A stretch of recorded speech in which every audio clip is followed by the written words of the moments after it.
ও মাই god, প্রথমবার আমরা স্পেন্সার্সকে এরকম এক্সপিরিয়েন্স করলাম। Hi guys, welcome back to our mini blog.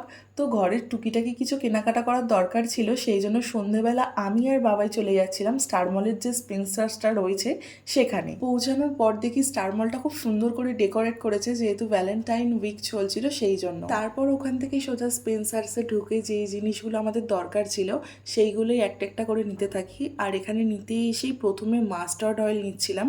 আর এই মাস্টার্ড অয়েলেই আমরা হঠাৎ করে দেখতে পাই যে লিক প্রোডাক্ট, তাই আমরা আবার এটা এক্সচেঞ্জ করে অন্য একটা মাস্টার্ড অয়েল নিই। এর আগে আমরা অনেকবার স্পেন্সার্স থেকে কেনাকাটা করেছি, বাট এরকম এক্সপিরিয়েন্স আমাদের সাথে ফার্স্ট টাইম হলো।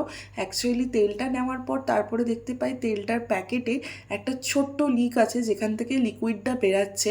সো সেই জন্য আমরা এটা পুরোপুরি এক্সচেঞ্জ করে ভালো করে আবার রিচেক করে নিই যেই প্রোডাক্টটা নিয়েছিলাম। তারপর যেই জিনিসগুলো দরকার ছিল সেইটাই একটা একটা করে নিয়ে নিচ্ছিলাম। কি কি নিয়েছি সেটা কিন্তু তোমাদের মিনি ব্লগের একদম লাস্টে দেখাবো। আমাদের এই মিনি ব্লগের বড় ব্লগটা কিন্তু অলরেডি চ্যানেলে আপলোড আছে, সো তাড়াতাড়ি যাও আর দেখে ফেলো। কিন্তু সবকিছু কেনাকাটা করবার পর বাবাই এখানে বিল করতে চলে আসে। আর যতবারই আমরা স্পেন্সার্সে যাই বিলিং সেকশনে প্রত্যেকবারই ভিড় থাকে। ফাইনালি ওয়েট করতে করতে আমাদের লাইনটা এসেছে আর আমরা এখানে বিলটা করে নিই। দেন ওখান থেকে বেরোনোর পরে বাইরেটা এত সুন্দর ডেকোরেট করেছিল, তাই আমরা ওখানে দাঁড়িয়ে কয়েকটা ফটো আর ভিডিও নিয়ে নিই, যেগুলো অলরেডি আমাদের ইনস্টাগ্রামে কিন্তু পোস্ট করা আছে। আর তোমরা যারা এখনও আমাদের ফলো করোনি তারা ঝটপট যাও আর ইনস্টাগ্রামে কিন্তু ফলো করে নিও। ভেবেছিলাম স্পেন্সার্স থেকে বেরিয়ে জুডিও যাব, কাছাকাছি আছে তাই, কিন্তু আমাদের অনেকটাই লেট হয়ে যাওয়াতে জুডিও অলরেডি ক্লোজড।